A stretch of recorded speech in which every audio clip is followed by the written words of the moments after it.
Ku mugoroba kwa gatanu tariki 27 z'ukwezi kwa gatatu kw'ibihumbi 2026 ku kibuga cy'imikino kiri ahitwa Gloria Sports Arena mu mujyi wa Antalya aho muri Turukiya. Icyo gihe harimo habera umukino wa gicuti wahuzaga ikipe y'umupira w'amaguru y'igihugu cya Nigeria n'igihugu cya Iran. Uyu mukino wari ugamije gutegura neza amakipe yombi kwitegura kuzakina imikino ikaze y'igikombe cy'isi.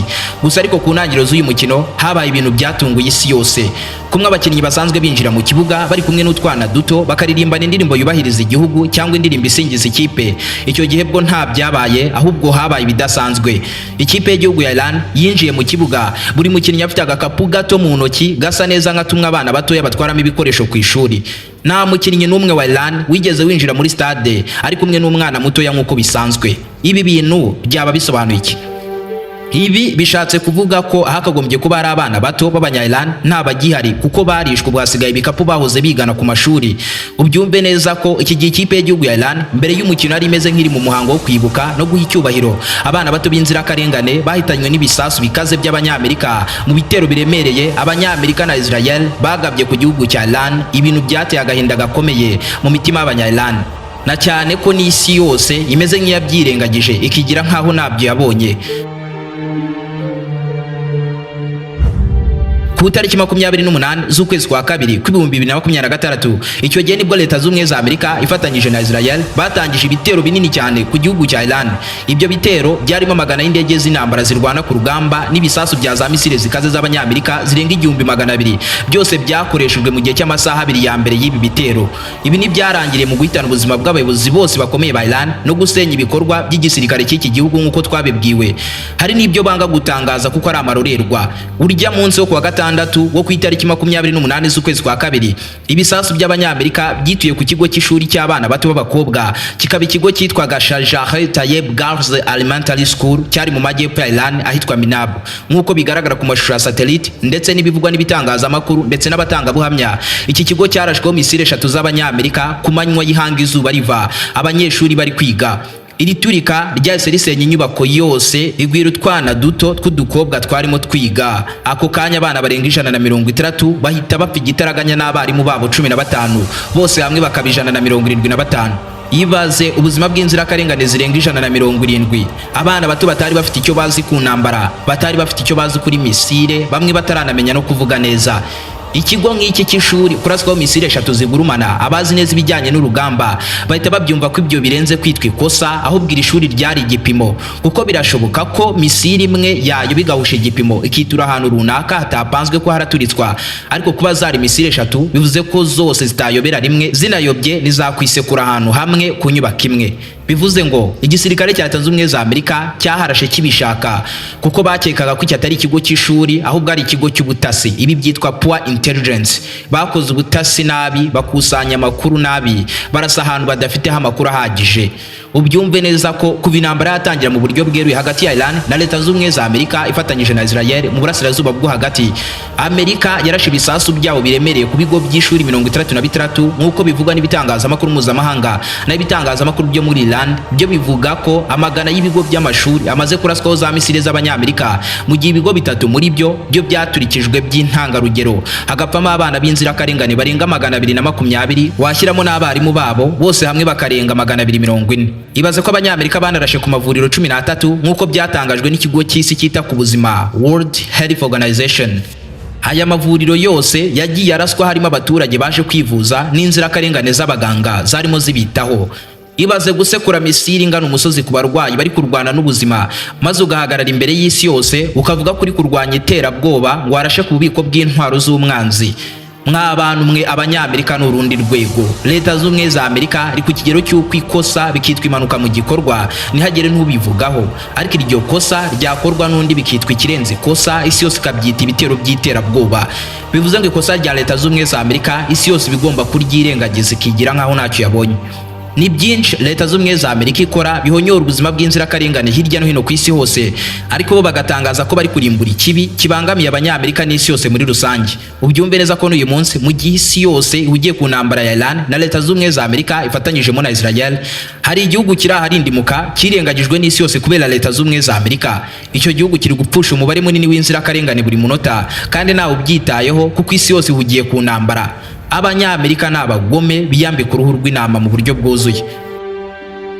Uyu munsi tugiye kwinjirana mu gihugu kiri gusenyuka, abaturage bacyo ubuzima bwabo bwose buraharindimuka ku rwego rw'uko bari gupfa buri segonda nk'ibimonyo kandi ntihagire n'umwe utanga ubufasha. Byagenze bite ngo igihugu nka Cuba cyisange mu mwijima w'icuraburindi, mu marira n'imiborogo bari guterwa n'Abanyamerika? Kubera iki gihugu kiraharindimuka kandi nta gisasu twigeze twumva cyahaturikiye cy'Abanyamerika? Iki ni igice cya 9 ku ruhererekane rw'icyegeranyo kidasanzwe kitwa Countdown to Detonation. Isaha iratera kimanuka ngo hagire igiturika gisandara. Hanze y'intambara y'ibiturika biremereye muri Cuba birashoboka ko haba hasharira kuruta ku mirongo y'imbere y'urugamba muri Iran. Niba ari ubwa mbere wari usanzwe umuyoboro mugari byegeranye mu Rwanda, icyo usabwa no gukanda subscribe gafungura inzogera kugira ngo ukomeze gutungurwa no gusobanukirwa na byinshi cyane bimeze nk'ibicanganye kuri iyi sinzima dutuye. Ndi Aime Christian, ikaze. Twese niko tubishaka, kwiga tugatsinda uruhushya rw'agateganyo provisoire vuba mu gihe gito gishoboka, ariko abenshi muri twe tudindizwa no kubura umwanya uhagije wo kwiga amategeko y'umuhanda. Ahanini bitewe nuko kuyiga bisaba kuva mu rugo cyangwa mu kazi ukerekeza mu ishuri riyigisha, wagerayo ugasanga n'ibiciro byo kwiga birahanitse cyane. Igisubizo kibi kandi kirambye cyabonetse hamwe na Nkotanyi Driving School. Nta kuva mu rugo cyangwa mu kazi, nta no kongera gusiganwa n'igihe ngo ugiye mu ishuri kwiga ubyigana, kuko ushobora kwiga amategeko y'umuhanda mu buryo busobanutse cyane unyuze ku rubuga wa3ibyapa.com. Ibaze ko guhera ku mafaranga 300 y'u Rwanda gusa ushobora kwiga amategeko y'umuhanda mu buryo bworoshye cyane, aho ushobora gusoma magazeti ya leta, ibyapa by'ubwoko bwose, ukareba amashusho ateguranwa ubuhanga n'abarimu b'abahanga, ukanisuzuma ukora imyitozo myinshi ku minota 20 neza nk'uko ikizami cya polisi kiba giteguye. Wasoza ukabona amanota y'imyitozo wakoze n'ibisubizo by'ukuri. Ikiza kuruta ibindi nuko ushobora kwiga aho waba uri hose ku isi, kuko uru rubuga ruboneka mu ndimi 3 zirimo Ikinyarwanda, Icyongereza n'Igifaransa. Kwigana natwe biroroshye cyane kuko birihuse, ibiciro biri hasi, wiga igihe ushakiye kandi mu buryo ushaka. Andika muri Google yawe aka kanya cyangwa irindi shakishirizo wa.ibyapa.com utegurane ikizamini cyawe, icyizere cyo gutsinda. Ku bindi bisobanuro ushobora kutuvugisha cyangwa ukatwandikira kuri WhatsApp yacu uri kubona muri screen yawe, cyangwa ukohereza email kuri nkotanyidrivings@gmail.com.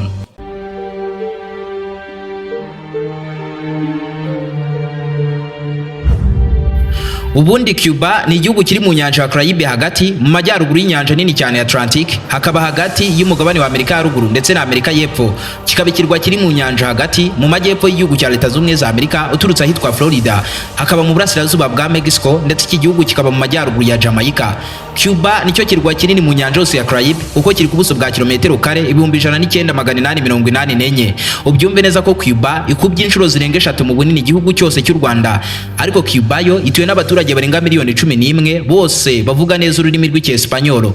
Gusa ariko aba baturage b'iki gihugu bari mu bambere ku isi hose babihiwe n'umwaka w'2026, kubera ko uyu mwaka kuva watangira ubuzima bwo muri iki gihugu bwabaye bubi, buragenda burarura ku kigero cyo hejuru.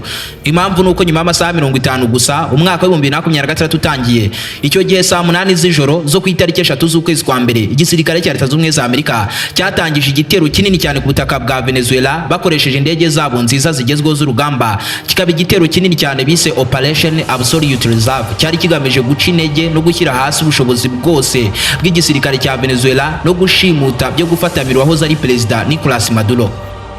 Guhera icyo gihe Leta Zunze Ubumwe za Amerika yahise ifata ubuyobozi n'ubugenzuzi bwose bw'iki gihugu irakigarurira, ariko Leta Zunze Ubumwe za Amerika ntiyashakaga hanini gufata ubugenzuzi bwose bw'iki gihugu, ahubwo bashakaga kwigarurira peteroli na gaze byose bicukurwa bikanatunganyirizwa muri Venezuela, kuko Venezuela iri hejuru y'ubutaka bubitse peteroli yakuzura mu ngunguru zigera kuri miliyari 303 iyi peteroli ingana gutya nta handi iboneka ku isi. Ubyumve neza ko Venezuela ari cyo gihugu cya mbere ku isi hose kiri hejuru y'ubutaka bubitse peteroli nyinshi kurenza undi wari we wese mu isi, kuko munsi y'ubutaka bwa Venezuela harimo peteroli ingana na 17% kwa peteroli yose iboneka mu butaka bw'isi.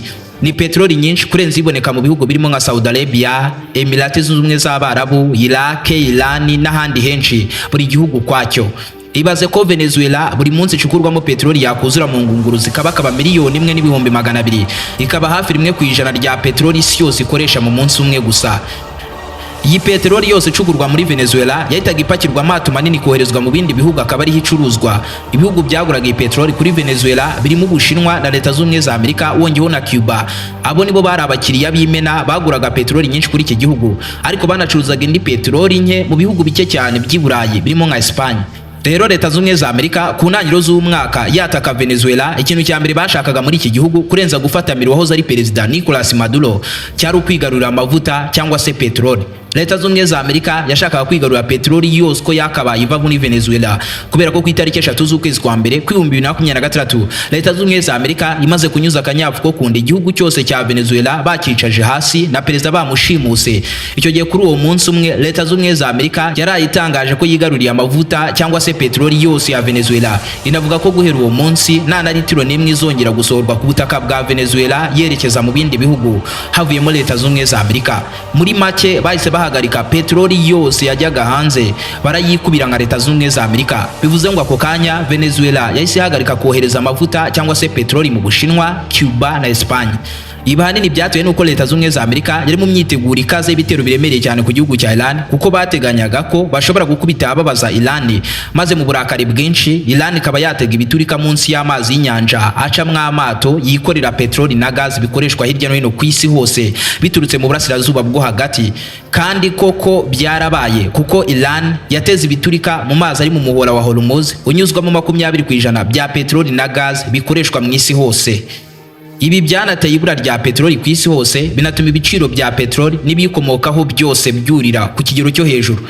Iyi niyo mpamvu Leta z'Ubumwe za Amerika yatatse Venezuela mbere ya Iran, kwari ukugira ngo bibikeho peteroli ihagije bazakoresha mu ntambara yose bazahanganamo na Iran, mu gihe abandi ku isi hose peteroli izaba yarabaye ikibazo. Kandi koko niko biri kugenda. Yibaze ko mu bihugu by'i Burayi peteroli na gaz biri kugurwa ku giciro nk'icy'amazi y'ubugingo buhoraho. Peteroli irahenze ku kigero cyo hejuru, nyamara Leta z'Ubumwe za Amerika ko si cyane, kuko bafite amavuta cyangwa se peteroli bashimuse ku ngufu mu gihugu cya Venezuela barayikubira.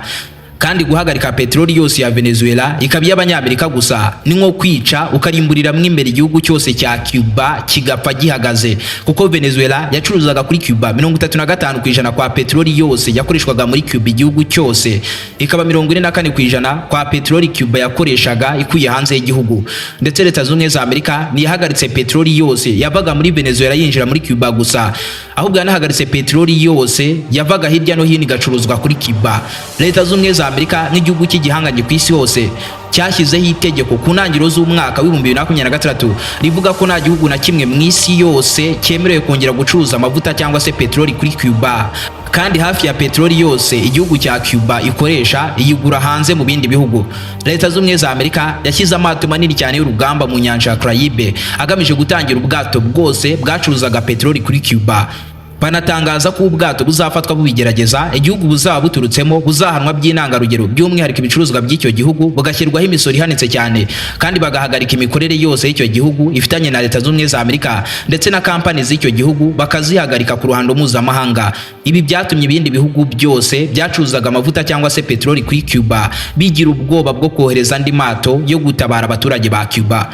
Mu ntangiriro z'ukwezi kwa mbere Cuba yatakambiye Mexico ngo igicuruzaho peteroli yirengagije umurongo ntarengwa waciwe na Leta z'Ubumwe za Amerika, kuko n'ubundi Mexico nayo ari umuhanga cyane mu gufunga umutwe imbere ya Leta z'Ubumwe za Amerika.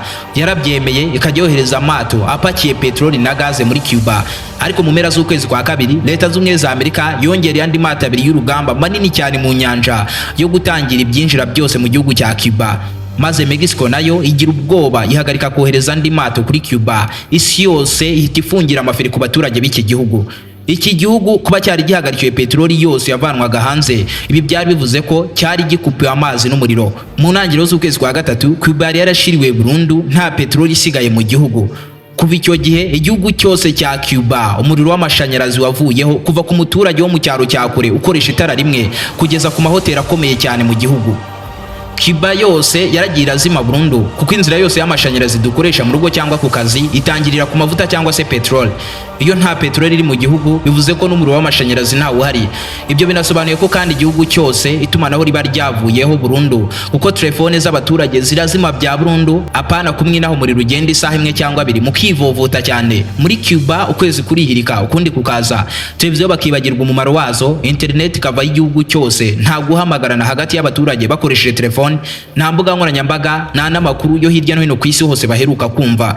Nibigarukiraho kuko icyo gihe iyo nta muriro uhari, imodoka zose z'amashanyarazi ziragenda zigaparika mpaka zimezemo ibyatsi, ibitaro bigafunga kuko mu mavuriro kuva ku mashini imenya ko yishyuye ubwisungane bwo kwivuza kugeza ku mashini ifasha mu gutahura indwara ndetse n'imashini iyobora abaganga mu gihe bari kubaga umurwayi, zose zikenera umuriro w'amashanyarazi. Ubyumve neza ko buriya mu mavuriro hari imiti isaba ko ibikwa mu bukonje kugira ngo ibashe kuramba, kandi ibyuma bishyushya cyangwa se bikonjesha amazu ntibyakora nta muriro uhari. Bivuze ko muri Cuba ibitaro byafunze, bank zafunze, byose kubera nta muriro, ndetse amasoko n'amaduka mu masaha y'ijoro ntibikora kubera ko igihugu cyose kiba kijimye, kandi ibyo mu mihanda biba byateza impanuka akanya kariko kose. Muri Cuba kubera ibura rya petrol, ingendo zisa nk'izahagaze burundu kuko imodoka ntizagenda zitashyizwemo essence. Ubu nyinshi mu modoka zaraparitswe, kuva ku modoka z'abantu bwite kugeza ku modoka rusange. Hari n'izagiye ziparikwa mu mihanda hagati kubera kuburana ka essence gake kazigeza mu rugo cyangwa muri parking iri hafi aho. Imodoka zaragiye ziba nkaho ntacyo zimaze muri iki gihugu. Ibyo noneho bita binabyara ibura ry'ibiribwa ku isoko ryo muri iki gihugu. Rwose muri Cuba inzara iravuza ubuhuha burutu bw'ibisasu biri kwisekura ku butaka bwa Iran. Yibaze ko inzara iri muri iki gihugu ahanini iri guterwa n'uko imodoka z'ubwikorezi zabuze amavuta cyangwa se petrol. Ibyo byanahagaritse ubwikorezi bw'ibyo kurya bivanwa ahantu hamwe byerekeza ahandi. Bivuze ngo inganda zarahagaze muri iki gihugu ntizigikora kubera ibura rya petrol, na bike zari zifite mu bubiko nta modoka zihari zo kubitwara bizivana ku nganda byerekeza ku masoko ahahirwamo n'abaturage. Kubw'iyo mpamvu n'ibiribwa byose byavaga hanze y'igihugu byinjira imbere muri Cuba ubu ntibikunda kubera ko nta modoka zikora. Muri Cuba hari kubaho umuhinzi wihingiye ibyo kurya kera, naho abatunzwe n'ibiva mu nganda benda kurwara kanseri y'inzara. Ubyumve neza ko ubu rwose imihanda yo muri Cuba yuzuyemo umwanda ukabije, wagira ngo ni nk'ikimoteri kandi ni igihugu cyose, kuko imodoka zitwara imyanda nazo zaraparitse kubera ibura rya petrol. Amashuri yaragiye arafunga kubera ko bisi zitwara abana n'abarimu ku ishuri zaraparitse. N'ingendo z'ikirere zose zarahagaritswe, nta ndege y'iki gihugu iherukana litiro imwe ya benzine. Ibyo binasobanuye ko ubukerarugendo bwose bw'iki gihugu bwahagaritse, kandi niho hantu igihugu cyakuraga amafaranga menshi. Kubura petrol binasobanuye ko mu gihugu cyose nta bucuruzi buba buri gukorwa kuko inganda ziba zahagaze. Ubuzima bw'abantu ibihumbi byinshi buri mu byago mu gihe habaho uburwayi cyangwa impanuka. Ariko se kuki Leta z'Ubumwe za Amerika yabaniye iki gihugu petrol butisubira? Byagenze bite ngo Leta z'Ubumwe za Amerika ifatira iki gihugu umwanzuro nk'uyu ukakaye ushaririye kuri uru rwego? Dore uko byagenze. Mu myaka yo mu 1940 kugeza mu 1950, icyo gihe Cuba yari igihugu cyigenga kuko yahawe ubwigenge mu 1992, ariko mu buryo bumwe cyangwa ubundi Cuba yari kimeze nk'amatwari ya Leta z'Ubumwe za Amerika mu buryo bwuzuye, kuko muri iyo myaka hafi 80% k'ubutaka bwose bwa Cuba bwari mu biganza by'Abanyamerika. Kampani zikomeye z'Abanyamerika arizo zifite zinagenzura ibirombe byose byo mu gihugu byacukurwagamo amabuye y'agaciro, banafite 50% kw'imihanda yose ya gari ya moshi izenguruka hirya no hino mu gihugu. Ubyumve neza ko n'inganda zose zakoraga ibijyanye n'ingufu z'amashanyarazi, kongeraho kampani z'itumanaho, byose byari iby'abaherwe bakomeye b'Abanyamerika. Icyo gihe Cuba yari yobowe n'umugabo witwa Fulgencio Batista wafashe ubutegetsi mu 1940 kugeza mu 1944, yongera kubufata akoresheje ingufu z'igitugu mu 1952. Uyu mugabo agifata ubutegetsi akicara mu ntebe isumba izindi mu gihugu cyose cya Cuba, yashyigikiwe cyane na Leta z'Ubumwe za Amerika by'umwihariko mu buryo bw'amafaranga, maze nawe yemerera uburenganzira busesuye kampani z'Abanyamerika zari muri Cuba zigakora uko zishaka mu buryo bashakamo bwose, bigera no ku rwego rw'uko zitari zigitanga imisoro ku gihugu. Mu gihugu cyose cya Cuba ruswa yaragiye ivuza ubuhuha, abaturage ba Cuba batakwa n'icyorezo cy'ubukene bukabije kubera ubusumbane bwari mu gihugu. Umunyamerika ashyirwa imbere naho umuturage w'igihugu agashyirwa inyuma, naho yareba naba akahavanwa, ukize agakomeza gukira naho ukennye agakomeza gupfa. Icyo gihe abaturage ba Cuba batangiye kubirakariramo kuko babonaga igihugu cyabo kimeze nk'ikiyobowe na Leta Zunze Ubumwe za Amerika. Ibi byatumye mu 1953 uwari umwavoka w'umuhanga cyane ku rwego rwo hejuru mu gihugu akanaba umunyamashuri ukomeye cyane witwaga Fidel Alejandro Castro Luz arema itsinda ry'abarwanyi barwanya ubutegetsi bwariho bwayoborerwagamo n'Abanyamerika. Ibyaje kurangira aba barwanyi bigaruriye igihugu cyose mu 1959 mu nzira ndende yanabagoye cyane tuzagarukaho ubutaha mu buryo busesuye. Maze mu kwezi kwa kabiri k'uwo mwaka w'1959 Fidel Alejandro Castro Luz afata ubutegetsi bwose bwa Cuba. Nyuma y'amezi atageze kuri 3 afashe ubutegetsi ku itariki 17 z'ukwezi kwa gatanu k'1959, Fidel Castro yasinye inyandiko zitegeka ko ubutaka bwose bwari mu gihugu bwanditse ku banyamahanga by'umwihariko Abanyamerika bwabaye ubwa leta ya Cuba mu buryo bwuzuye kandi nta ngurane iyo ari yo yose bari buhabwe, nta no kujurira kurabaho. Si ibyo gusa, inyandiko yasinye zanategekaga ko inganda zose zari mu gihugu z'abanyamahanga n'ibindi bikorwa remezo byose byari by'abanyamahanga mu gihugu bibaye umutungo uhamye wa leta ya Cuba, nta bwishyu cyangwa ibiganiro by'ubwumvikane bindi bibayeho. Kandi hafi ya byose byari iby'Abanyamerika kuko igihugu cyose cyari gihagaze ku mafaranga y'abaherwe bakomeye b'Abanyamerika no ku mafaranga ya Leta Zunze Ubumwe za Amerika. Icyo gihe Leta Zunze Ubumwe za Amerika n'abaturage bayo bambuye imitungo yabo yari ku butaka bwa Cuba ku ngufu, ikaba imitungo yose hamwe yari ihagaze miliyari 2 z'amadolari ya Leta Zunze Ubumwe za Amerika, ariko uyu munsi ifite agaciro karenga miliyari 14 mu madolari ya Leta Zunze Ubumwe za Amerika. Mu 1960 leta ya Cuba yari iyobowe n'umugabo witwa Fidel Castro yatangiye kugenzura inganda zose zacukuraga zikanatunganya amavuta. Bank zari z'Abanyamerika bazisohorwamo nta n'urutoboye zitangira kugenzurwa mu buryo bwuzuye na leta ya Cuba. Inganda zatunganyaga isukari zisohorwamo Umunyamerika, inganda z'amashanyarazi n'iz'itumanaho byose bibi bya leta ya Cuba ibyambuye Abanyamerika.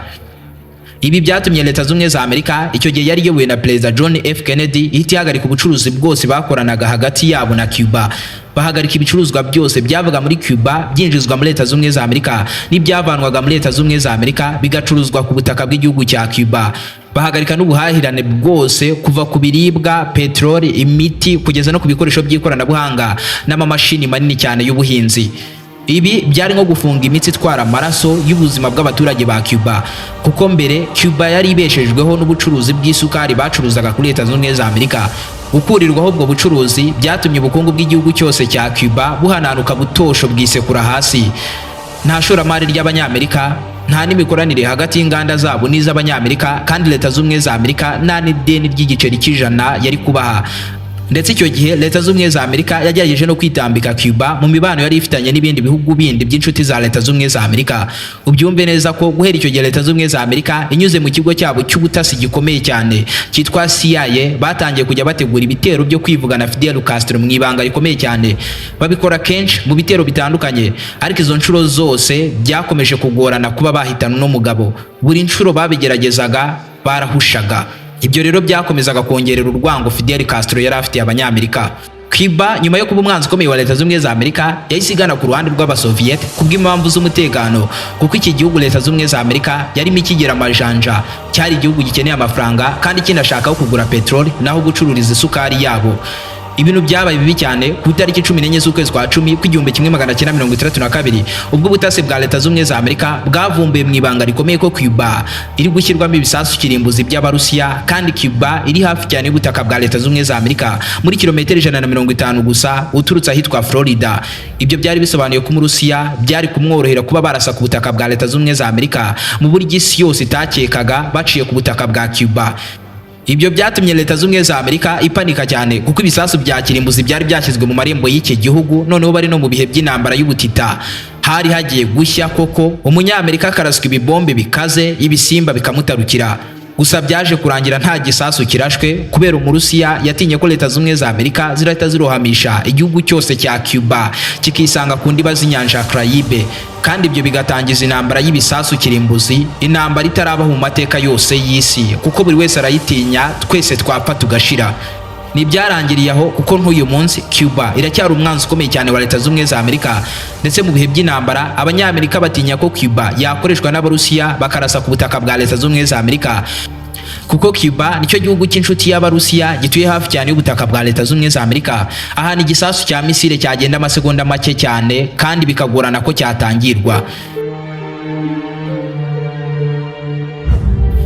Mu mpera z'ukwezi kwa gatatu Uburusiya bwafashe amato manini yabo yitwa Anatolia Klodkin bayapakira ingunguru zirenga 730 zuzuye petroli maze bayohereza muri Cuba nk'ubufasha kuri iki gihugu cyari kimeze nk'ikiraharindimuka mu kuzimu. Kandi Leta z'Ubumwe za Amerika yari yaravuze ko igihugu cyose kizagerageza kohereza petroli muri Cuba kizahura n'ibyago bikomeye cyane. Aya mato y'Abarusiya yaciye hagati y'amato manini cyane y'urugamba yitwa aircraft carrier yari yaragose inyanja hose ya Caraïbe. Amato acamo hagati arakomeza no ku butaka bwa Cuba. Buri wese mu isi yarahanze amaso ye kuri aya mato kuko igisirikare cya Trump kitambika ubwato bunini cyane bwa Vladimir Putin. Byarashobokaga cyane ko twari kwinjira mu kwezi kwa kane kw'ibihumbi 2026 isi yose iri guhura n'akaga gakaze k'intambara ya gatatu y'isi yose. Ubuzima bw'abaturage ba Cuba barenga miliyoni 11 bwose buri mu kaga gakomeye cyane, hamwe twita ko hari indimuka. Mw'abantu mwe Leta z'Ubumwe za Amerika ni ikina, ubyumve neza ko ikintu bazi neza cyane ari ubugome. Ariko Cuba nayo si umururu w'umutangizi mu gufunga umutwe kuri iki gihugu. Ibaze ko kugeza n'uyu munsi Leta z'Ubumwe za Amerika gifite ubwoba n'ibihamya ko Uburusiya buramutse bwatatse igihugu cya Leta z'Ubumwe za Amerika, birashoboka cyane ko ibisasu bitaraswa biturutse ku butaka bw'Uburusiya, ahubwo byarasirwa muri Cuba. Muri make ibya Cuba na Leta z'Ubumwe za Amerika wongeyeho n'Uburusiya ntibijya birangira. Ariko twe nta dusoreje igice cya 9 ku ruhererekane rw'icyegeranyo kidasanzwe cyitwa Countdown to Detonation. Duhurire mu bice bikurikira mubwire ibikomeje kugirwa ibanga ku ntambara ya Iran, Israel na Leta z'Ubumwe za Amerika. Niba ari ubwa mbere wari wisanzwe kuri umuyoboro mugari byegeranyo mu Rwanda, icyo usabwa ni ugukanda subscribe ugafungura inzogera kugira ngo ukomeze gutungurwa no gusobanukirwa na byinshi cyane bimeze nk'ibicanganye kuri iyi sinzima dutuye. Ndi Aime Christian. Naho ubutaha.